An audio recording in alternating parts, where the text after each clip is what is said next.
Hello everyone, welcome to our study session for English Linguistic 2. We're recording this from right here at Yola Tachira. Today we're going to discuss our core rows topic, but we're absolutely avoiding the typical boring presentation format. Instead, we chose the TQE method, which stands for Thought, Question, and Epiphanies. We chose the TQE strategy to process materials deeply. Instead of memorizing for an exam, it allows you to have a critical discussion, be sharing doubts and breakthroughs. Yes, it is much more dynamic. We will be connecting the pedagogical frameworks we read about with the specific topics or syllabus.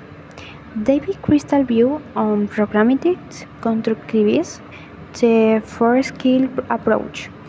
Douglas Brown profiles for learners and teachers, and academic reading integrity. So let's jump straight into our first round thoughts. I will start with that round. Reading our class material on constructivism, the first thing that stood me is how pedagogical frameworks are defined as fundamental frameworks, beliefs and theories that guide educational practice, determining exactly how knowledge is taught, learned, and accessed. And when we look at the relationship between pragmatics and linguistics, according to David Crystal, this makes total sense. Pragmatics forces us to look at language in use, meaning that the way we teach linguistics cannot just be abstract. The underlying belief must guide how we access real communication. I totally agree with that thought, Fenelope. In fact, our text mentions that these frameworks act as a blueprints for instructors to structure learning environments, defining the specific roles of both teacher and student. This connects beautifully with what we saw about the constructivism as the base of active learning. If the framework acts as a blueprint, a constructivist blueprint means the teacher is no longer an absolute dictator of knowledge, and the student isn't just a passive sponge. That's a great point. Jesus is begin of key examples. Cities explicitly constructivist, behaviorist, and student-centered approach. My thought here goes out to Douglas Brown ideas on the characteristics of good languages, learning and good teachers. Under a student-centered approach, this is a blueprint where the environment allows the students to take peace. A good languages learning is someone who thrives in that active environment, adapting to how technology is learning and assessed. Supporting Daylen's thought behaviorist drills the four skill in isolation. However, in a student-centered approach, they must integrate naturally to replicate real life, can give the classroom blueprint.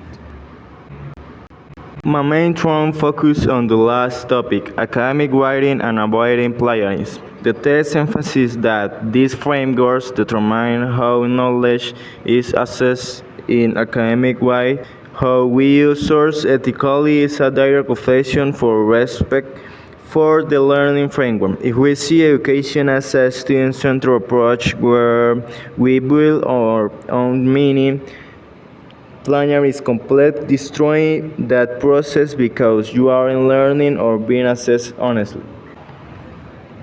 Now, my question is, how can a teacher at ULA Táchira strictly follow a student-centered approach blueprint when trying to teach something as complex as David Crystal's perspective on pragmatics and linguistics? Sometimes, don't we need a little bit of behaviors or lecture heavy? to approach first to understand the raw theory before we can analyze real-world language use? Connecting with Jesus, if constructivism gives assessment, how do we accurately assess a good language learning? Brownwell is analytical but terrified of speaking. Does it measure internal progress or penalizes them? Oh, I love that question, Anarella. And it makes me wonder about the four-skill approach, since key examples of frames include constructivist and behaviorist approach. How do we prevent our English to learning process from failing back into purely behaviorist habits? In our context, for example, we often practice reading and writing for essays, but are we truly integrating our four skills for real communication, or are we just following a blueprint that priorities passing the test? Exactly, and my question target academic reading and plagiarism. Since frameworks get educational practice and determine how technology is assessed, are we as a student being taught how to cite ethically reading a constructivist homework? Or are we just given a set of various rules? Please, like, do not copy or you get a zero. If we don't understand the framework, begin academic integrity, can we really become the good languages learner that Brown describes?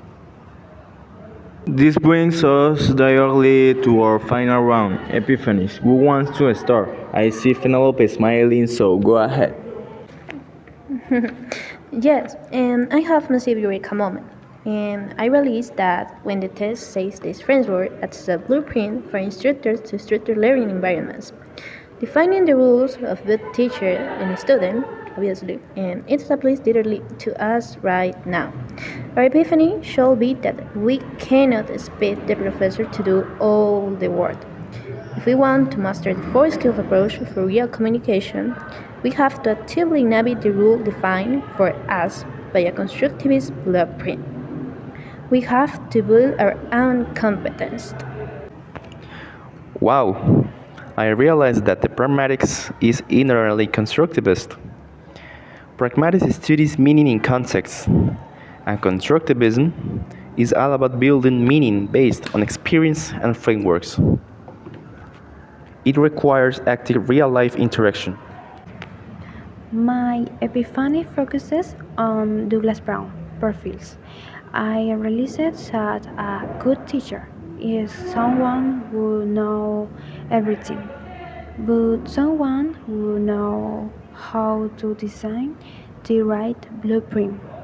If the fundamental pieces and theories guiding their practice are solid, they can blend constructivist and student-centered approach to help even the quiz students develop their communication skills. The blueprint is what empowers the students. Unlike with Jesus, ethical sources use is not just about avoiding punishment. When we see it properly, we acknowledge past theories and show we are responsibly active participants in the academic community. That is a beautiful way to close this discussion, Anarella. This TQ method real forced is to connect the dots. We analyze how pedagogical frameworks serve as the ultimate blueprints for our education, defining how we learn linguistics, how we practice our skills, and how we act ethically as future professionals from Villa Táchira. Thank you guys. This was an amazing discussion.